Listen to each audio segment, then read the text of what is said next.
Welcome everyone. Parsha de Shavua. We have a double Parsha this week, Vayakhel, Pekudei. First of all, I hope everyone had a good Purim, a Lebedik Purim, a beautiful Purim. You can see this and tell your friends on Be There Israel and the Or Chadash website, blog, YouTube station. Please tell your friends. Tonight we want to dedicate the learning to two people who have left this world a few weeks ago, Alexander ben Shmuel, and on Shushan Purim, a very, very dear friend, Marty Lee, Tanchum ben Chaim, left this world, and so we want to dedicate the learning to both of these very, very special neshamas. We'll start with some music, and then we'll go into learning.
L'chaim, everyone. L'chaim, l'chaim. Baruch atah Adonai Eloheinu melech haolam she'hakol nהיה b'dbaro.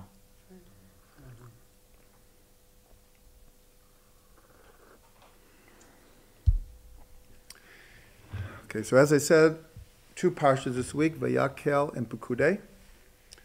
And what happens a lot when there's a double parsha, you learn the first parsha, and then what happens to the second one. So we'll split it. We'll learn half on the first parsha, Vayakhel, and half on Pekudei. These are the last 2 parshas of the book of Shemot, and then we begin Vayikra. So next week, a whole new book. So the parsha begins, Vayakhel Moshe et kol adat bnei Yisrael v'yomer alehem Eila devarim asher tziva Hashem la'asot otam. So Moshe gathered the entire congregation of Israel and said to them, these are the things that God has commanded to do them. So the first thing that Rashi says, he wants us to understand the context here. He says, L'macharat Yom Kippurim, k'sheyarad minahar.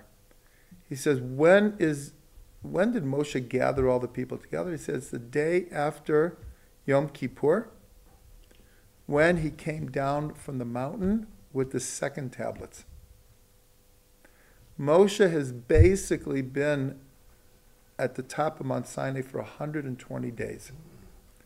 There are 3 periods of 40 days with a half a day or a day down below between them. So this is after 120 days. He received the first tablets. He broke them at the golden calf. He prayed for 40 days for forgiveness. And then another 40 days in which he received the second tablets and the 13 midot rachmim, the 13 attributes of compassion. So Rashi is telling us something very important because we might not understand, like, when is this happening? So he says it's on the day after Yom Kippurim, excuse me, when Moshe came down from the mountain. And so what is the whole Parsha about?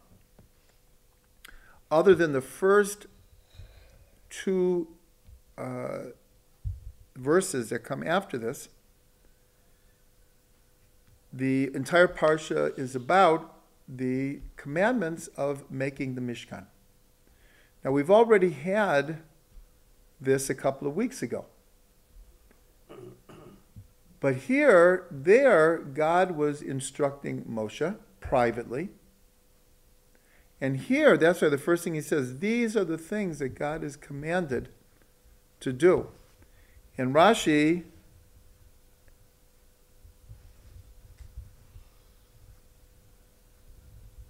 one second.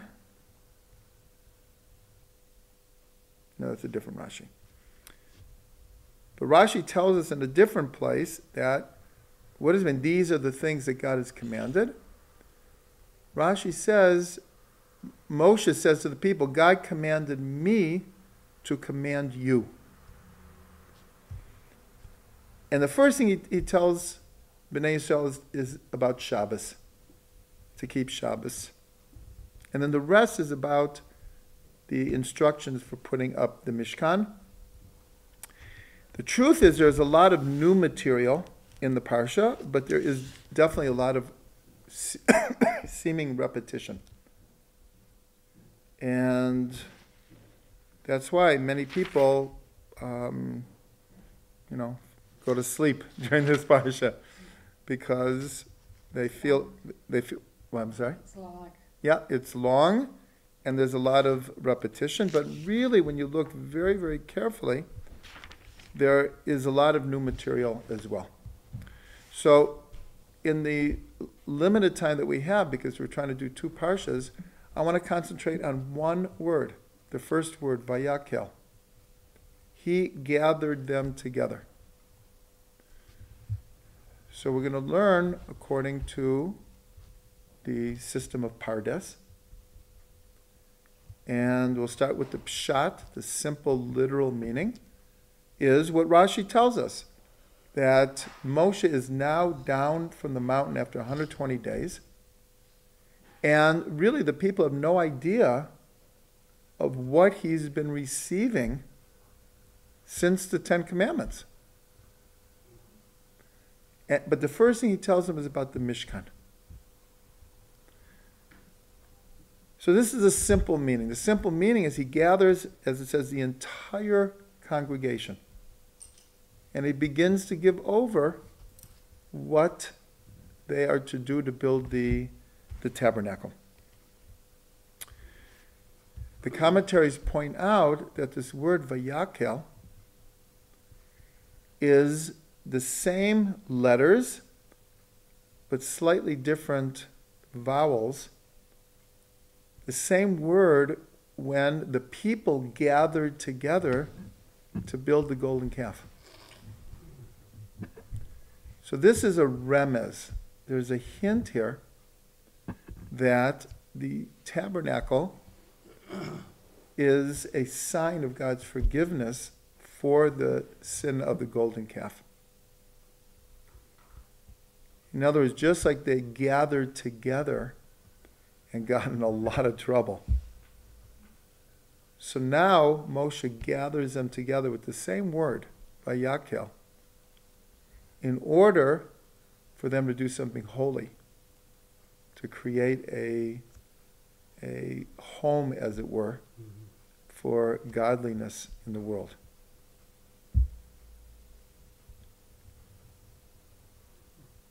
So this is actually very, very similar to the reasons behind a minyan being made up of 10 men.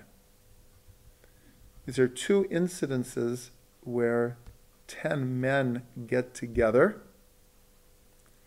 and very negative results come from it. One is 10 brothers got together to sell Yosef, and Binyamin, the 12th, was back at home with Yaakov, and Yosef's in the pit. So there were 10 brothers who got together to sell him. And when the 12 spies came back from spying out Israel, so 10 of them banded together and gave an evil report. And just Yoshua and Caleb kind of try to stand up to them. So in both cases, you have a gathering of 10 men. And so what's called the tikkun, the rectification, is you need 10 men for a minyan. That's like a ongoing, continual rectification of the result of 10 men, in this case 10 men with very healthy egos, who got in a lot of trouble and got Bnei Yisrael in a lot of trouble.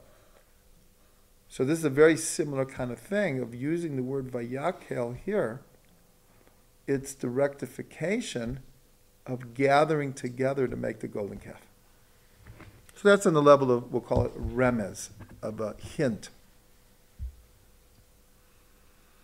On the level of drush, so the Ramban, when explaining the purpose of the Mishkan, one of the things he says is that the Mishkan was an attempt to recreate the experience at Sinai on an ongoing basis. That's one of the things he says about the Mishkan, that there was to be something in the energy of the Mishkan that would replicate the energy at Sinai. You know.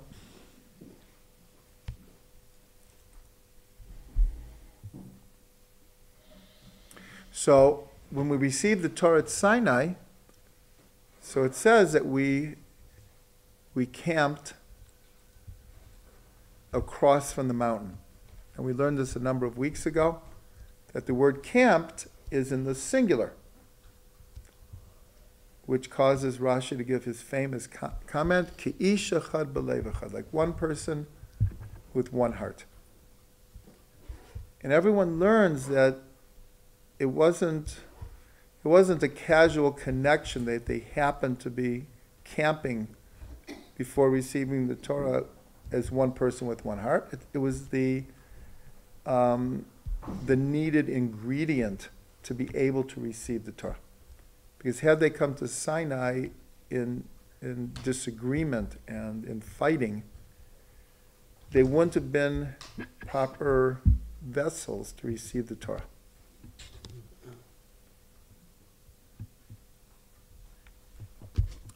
So here we have the word again, Vayakhel. Moshe gathered them together. Just like all of Israel was gathered together to receive the Torah, he gathers everyone together to hear about making the Mishkan. So here we can understand Ramban's words very well. That not just the experience of being in the Mishkan was to replicate the experience at Sinai, but building it was also an attempt to capture the spirit of being like one person with one heart. And that's why when we first received the laws of the Mishkan, Moshe received them, and it was in Parsha Trugman, where everyone was to give a free will offering. Now there's a whole energy of the Mishkan that people freely gave. So this is very similar to Na'aseh v'nishma. We will do and we will hear. In other words, we, out of our own free will, we want to receive the Torah. So that same energy is duplicated here, that people brought from a free will all the different materials for the Mishkan. So that's on the level of drush, the meaning of this word Vayakhel, and gathering together.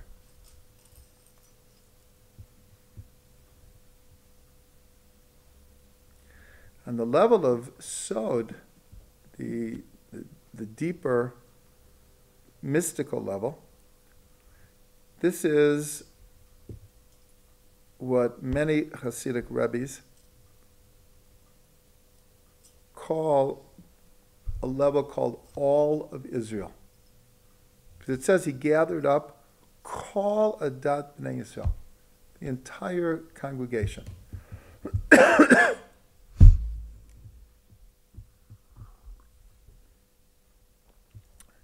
hope everyone who's watching is healthy, because in Jerusalem, flus and viruses are going around like crazy. And I'm on the tail end of... The weather's toggling. Yeah. Let's hope. So this idea, call Yisrael, all of Israel. So this is one of Reb Shlomo's deepest Torahs. He said like this, he said, maybe every Jew is not holy, but every Jew is the holy of holiest. So it sounds a little bit contradictory. What did he mean? He meant on the outside, not every Jew acts in a holy way. But on the inside, in the core of the neshama, every Jew is connected to the Holy of Holiest. And this is the level called all of Israel. In other words, individuals may fall or falter or go off the derech. But there is a source of all the souls of Israel that always remain untainted. That's why in Shiur Shirim, the man in the story, it's an allegory of God, says to the woman who's Bnei Yisrael, or talking about her, says, Ein mum ba. There's no blemish in her. Well, who knows better than God all of our blemishes? And we are certainly, as individuals, and many times it appears the nation of Israel also has many failures, failings, but not on the inside. In that place called the Holy of Holies, so that's Ein Mum. There's no blemish. That's how God looks at the core soul. And this idea of all of Israel was really captured by the Arizal. Because the Arizal made different, what are called kavanot, different intentions to be said before doing a mitzvah.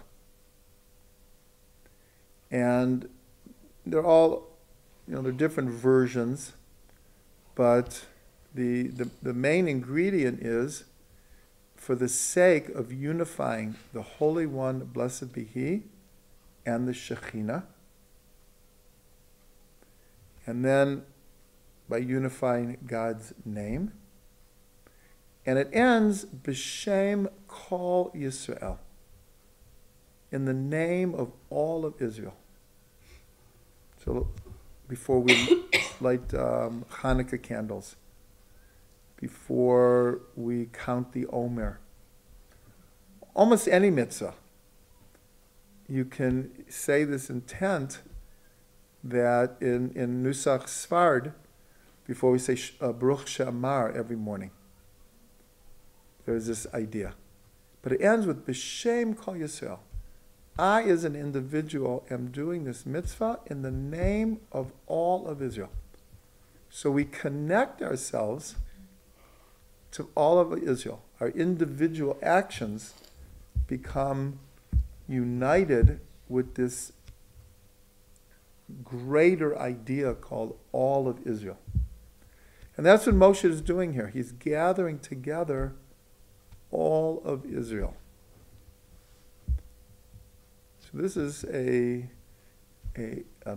mystical notion, but it has very, very practical application. Like we say, Kol Yisrael, Aravin Zelazeh. All of Israel is responsible one for the other. Because ultimately it's as if it's one soul. That's how Rav Kook used to speak about the root of the Jewish soul is all connected. It's like one soul, really. And we're all, as individuals, offshoots from this one all-encompassing soul. You can feel it living here Yes, on the street. Yes. Everywhere.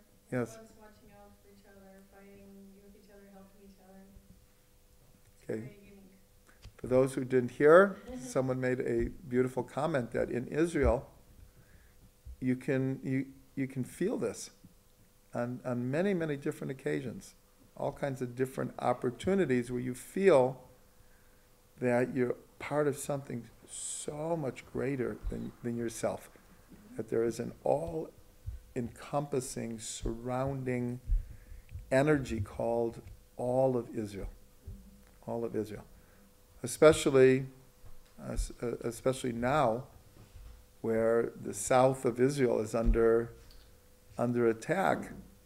It's something that we feel. It's like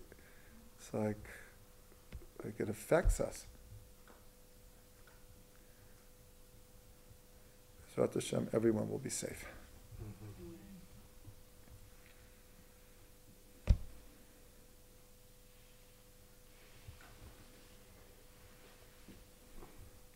Okay, so just to add to this, so we went through this word, Vayakhel, and we saw it according to the Pshat, Remez, Drush, and Sod.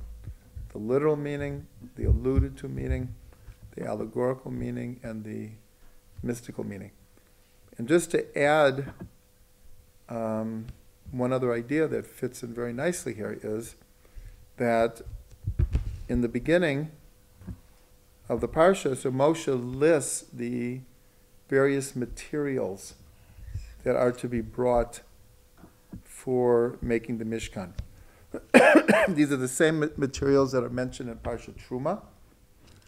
And Rashi comments that there were 13 ingredients. Now, it's something, for those who've been following these classes, we've made the point continually that every detail of the Mishkan has tremendous significance, symbolism. The numbers, the colors, the type of material, the measurements, the placement, they all have tremendous, not just symbolism that is intellectual, but like lessons for life. So obviously, if there were 13 materials, why 13 and not 14 or 12 or 11? So 13 is the gematria of echad, of oneness. And that is really the underlying purpose, message, and experience of the Mishkan, was to feel not just God's oneness, but to feel at one with God. And even more than that, to feel at one with everyone who is there at the same time, sharing the experience. Now that we have no temple, we have no Mishkan, we have no temple, but we do have the Beit Knesset, the synagogue. And this is something we've mentioned also, that everything in the synagogue, the entire physical makeup of a synagogue, and the prayers that we pray in the synagogue are all a mirror image of the temple. It's an attempt to take the temple and recreate it in a miniature form. That's why the Beit Knesset is called a Mikdash Ma'at, a small holy place, a small temple. So when you really think about this, that the experience that we're supposed to have, unfortunately, it doesn't always happen, sometimes because of the individual themselves, or because of the nature of the congregation. But in the ideal sense, that when we go to synagogue to pray, we're supposed to feel a little bit like we felt when we went to the temple. And that was a unity of purpose. Whether there's 10 people there, or 100 people there, or 1,000 people there. But if everyone is there for the same purpose, we're here to pray. We're here to do what's called Avodat Hashem, the service of God. We're here to connect to the infinite Creator. And if everyone is more or less on the same page, there really is a tangible feeling of unity there. And this is really goes all the way back to the temple and the Mishkan. And so that's the idea of the 13 materials of the tabernacle. 13 meaning one. And of course, the other word that is 13 is ahava, love. So again, the tabernacle, temple, Beit Knesset is meant to be a place where we feel love of God. We feel God's love for us. And we feel love for all the people who are sharing the experience. And this is in the ideal sense. But when we feel it, it's like very real. And that's why having a community is such an important thing. Doesn't matter how big the community is. But when there's a community of people who get together regularly to, not just to daven, but to share simchas, share sometimes tragedies, but are there for each other in all kinds of different circumstances. So then we feel the oneness. And that's represented by the 13 materials of the Mishkan.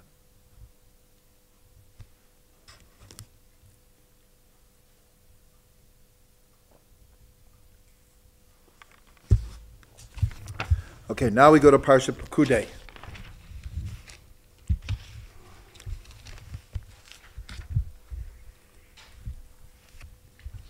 So let's read the first pasuk. Eila Pekudei HaMishkan, Mishkan HaEdut, Asher Pukad Al Pi Moshe, Avodat HaLevi'im Biyad Itamar Ben Aaron HaKohen. These are the accountings of the Mishkan of testimony that was accounted for by Moshe, the work of the Levites by the hand of Itamar ben Aaron HaKohen. So this week's Parsha, Pekudei, means accountings.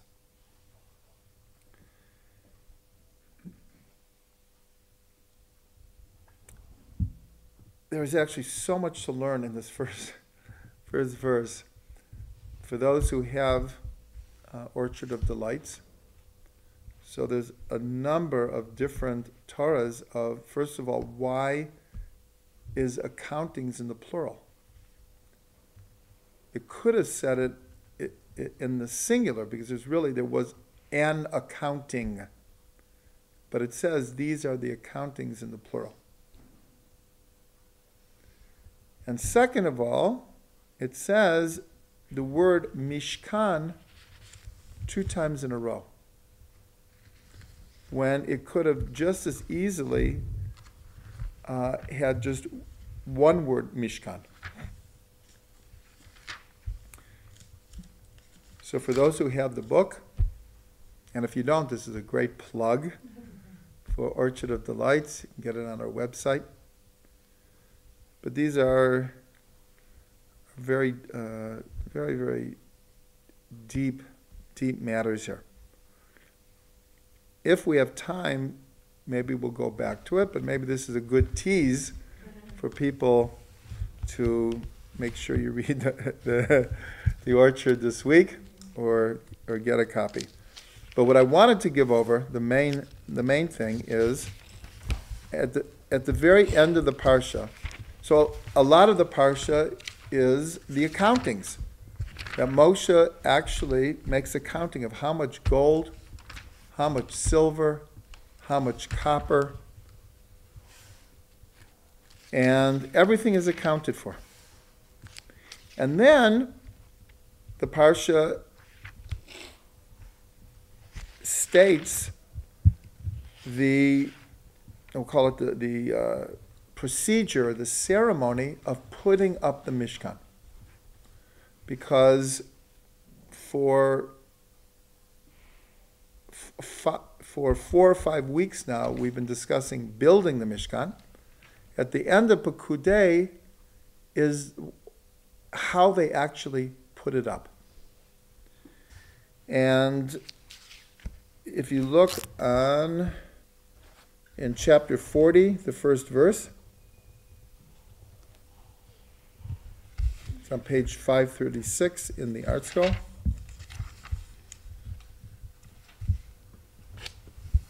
Perek Mem Pasuk Aleph. It says, Vayidaber Hashem Moshe Lemor, God spoke to Moshe, saying, B'yom hachodesh harishon be'echad lechodesh, takim et mishkan oel moed. on the first day of the first month of the year, you shall put up the Mishkan. So when is that date? That date is Rosh Chodesh Nisan. Nisan is called the New Year of months.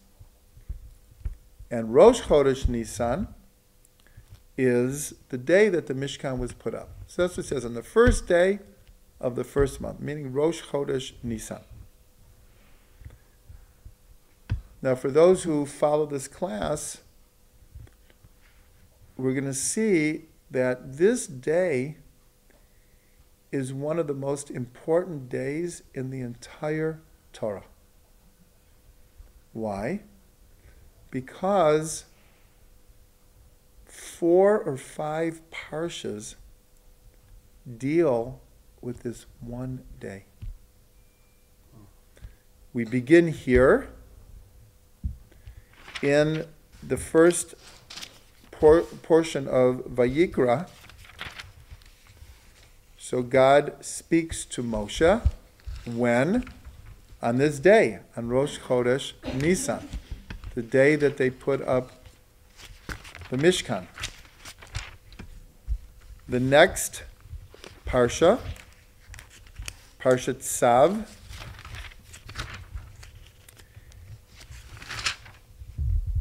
speaks at the end of the Parsha of also the inauguration of the Mishkan. The next Parsha, Parsha Shmini, which means it was on the 8th day, as we're going to see in a minute. Rosh Chodesh Nisan was the 8th day of a process of putting up the Mishkan. That we're going to discuss in a minute, but it was put up and taken down for a full week, and only on the 8th day, which is Rosh Chodesh Nisan, was it put up. So Parshat Shmini, again, is talking about Rosh Chodesh Nisan. And then, in a few parshas afterwards, Achrei Mot is also in the context. Achrei Mot means after the death of the 2 sons of Aaron. When did they die? On Rosh Chodesh Nisan, on the day that the Mishkan was put up. So here we have parsha after parsha after parsha, all in the context of this one day. So today we're actually going to only touch a little bit on the importance of the day. In the next few weeks, especially next week, we're going to go into greater depth as to like what is it about Rosh Chodesh Nisan that so many parshas would take place about this one day. So that's the first thing I wanted to point out. And that's the way the book of Shemot ends, is with the putting up of the Mishkan. So now let's go back and understand that what happened is Moshe put up and took down the Mishkan every day for a full week. Only on the 8th day he put it up, and it remained up, and that was the day that it was inaugurated, and the service of the Mishkan began. So I just wanted to look at this, we'll call it the paradigm of why is it that they put it up for 7 days and took it down, and only on the 8th day left it up. In other words, it's not just the materials of the Mishkan that can teach us things, or the measurements, or the colors, but it's also not only the service, but it's even how they put it up.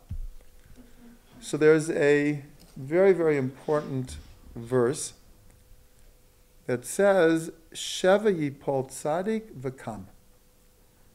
A tzadik, a righteous person, falls 7 times and gets up. So this is a very, very important verse because we're told that every Jew has a point of being a tzaddik, has the potential to be a tzaddik. So when it says that a tzaddik falls 7 times and gets up, on one hand it's really talking about tzaddikim, on the other hand it's talking about everyone. So this is what we would call the ups and downs of life. So what makes the difference? Only 7. What? Only 7, yeah. We're lucky if it's 7. It could mean 7 times a day we fall and get up. So it's not just 7, but it's many cycles of 7. So there are many, many questions on this verse. The first question is, why do we think that tzaddikim fall? Aren't tzaddikim like so holy and so accomplished and reach such a high level that they no longer fall? But here we're told something very, very different. That not only does a tzaddik have tests like everyone else, and in fact we're told that the tests of a tzaddik are so much greater. In other words, the greater a neshama you are, the greater your test. Which is not the way that everyone looks at a spiritual person. Because we would like to think if you reach a certain level of spirituality, holiness, then you become exempt from tests and trials and become exempt from falling. But we're told, no, it's not true. A tzaddik falls like everyone else falls. But a tzaddik gets up. A successful person gets up. A person with determination and with hope and optimism gets up. And we all know we don't all get up.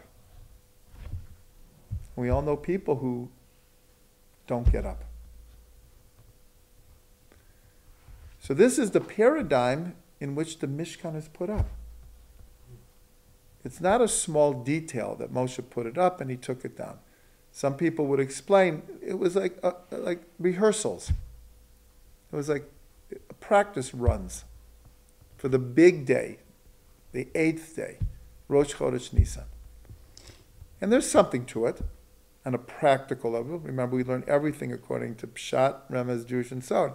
So on a level, there is an aspect of that was part of the reality, that when you have such a huge project like this, you think you just like put it up and like just everything falls into place that easily?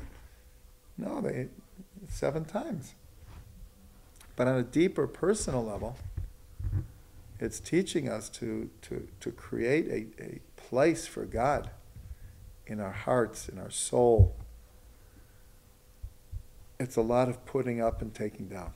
Putting up and taking down until we can get it right. So that might discourage people, but it's not meant to. It's supposed to just be a description of the realities of life. If we can't accept these realities, then people have a very hard time. Life becomes very, very challenging. People fall into depression and give up hope and become cynics and all kinds of things because they look on challenges as like punishments instead of opportunities.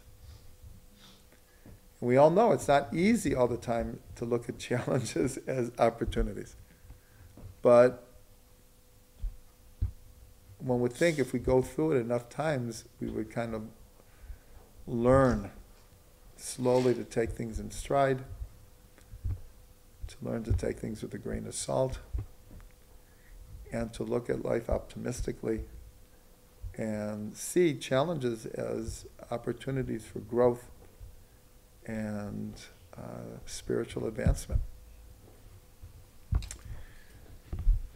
But now there's one other aspect that I'd like to touch on. It's a very, very interesting question. If the Mishkan, it's not if the Mishkan is a microcosm of all of the worlds, physical and spiritual. And we're told that, how did Bezalel is mentioned in these Parshas as the one who was the chief artisan of the Mishkan. So the Gemara in Brachot says, how did Bezalel know how to put the Mishkan together? On a deeper meaning than just following the instructions. They're asking if the Mishkan is a mirror image of the macrocosm of all of the worlds, what quality did he have that he was able to put it all together? And the Gemara answers, he knew the secrets of the Hebrew letters through which the world was created. So in other words, Bezalel is looking at the artistry of the Mishkan as a mirror image of creating the world. And creating a place for God in this world was a mirror image of God creating a world as a place for us. So if that's so, which it is, then we could ask, so why isn't the paradigm that they put up and took down the Mishkan for 6 days and then put it up on the 7th day? Which would make perfect sense, because that would follow the paradigm of creation. 6 days you shall work, and 7th day you shall rest. God created the world in 6 days, periods of time, and then completed everything on the 7th day. But that's not the paradigm here. The paradigm is 7 days, and they put it up on the 8th day. So the question is, so what do we learn from this? So there could be many answers, but I would propose the following as the main reason, is that we have to look at the importance of the numbers here. Because if it followed the 6 days and then they put it up on the 7th, so then we would certainly see that this is a paradigm that's modeled after creation. But if it's 7 days and an 8th day, so we have to understand that 7 does mean a full cycle, and the number 8 in Jewish thought always represents one beyond the laws of nature, one beyond pure logic or cycles. Well, the Sukkah is 7 days, but Simchas Torah is the 8th day. And that's like one beyond. Hanukkah is 8 days, because the light represents not just a physical light. It represents the infinite light. And the most important one is the covenant that God made with Avram is sealed with circumcision on the 8th day. Because a covenant goes beyond the laws of cause and effect and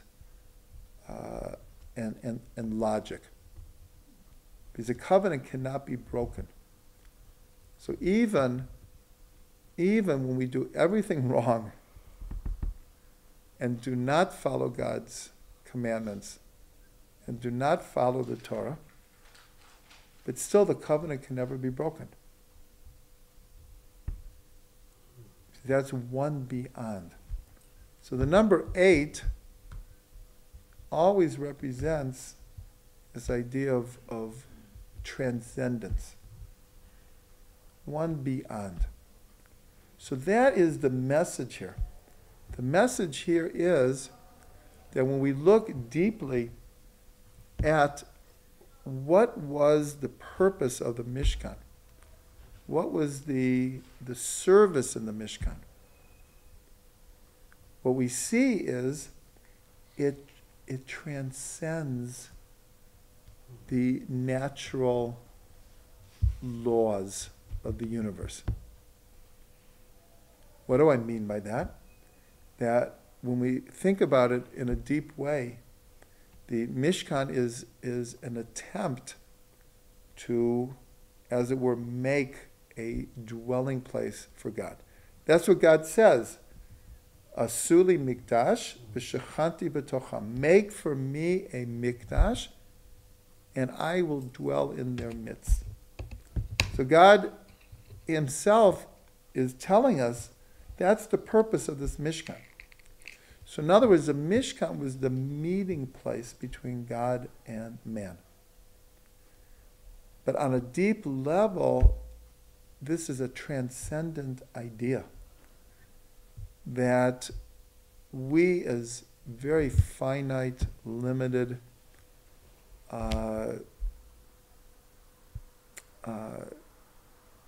beings with a lot of lackings can think that we can have a personal, direct relationship with an infinite God who created the entire universe.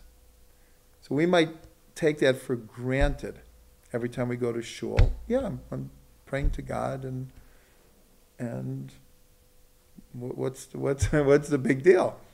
But when we really when we really think about it, the existential reality of being in a place where we feel that God's presence is concentrated there, if we would really think about it, this is like a very awesome idea. This is not just, this transcends the laws of nature.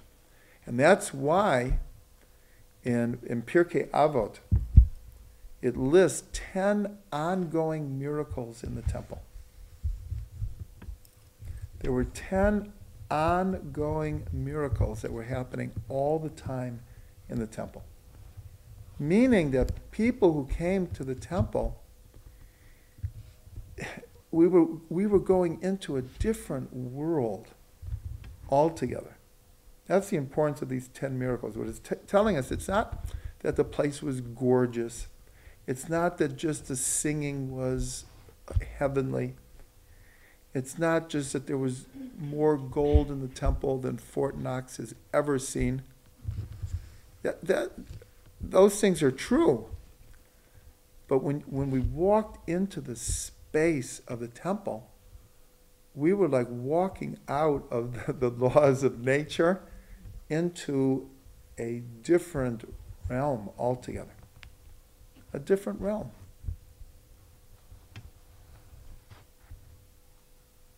And the truth is, today's synagogue is called a mikdash ma'at, a little temple. There are times that we walk into a Beit Knesset and we do feel the holiness. We do feel that this is not just an ordinary place. And of course, the most famous place is at the Kotel. And to go to the Kotel, and we don't necessarily feel it every time, and certainly not everyone feels it, but certainly there are enough people who have had very, very awesome experiences at the Kotel that it's just a taste, it's just a touch, it's a shadow image of what the temple was. So that's the idea of the Mishkan being put up on the 8th day. So everyone's encouraged to look at Pirkei Avot.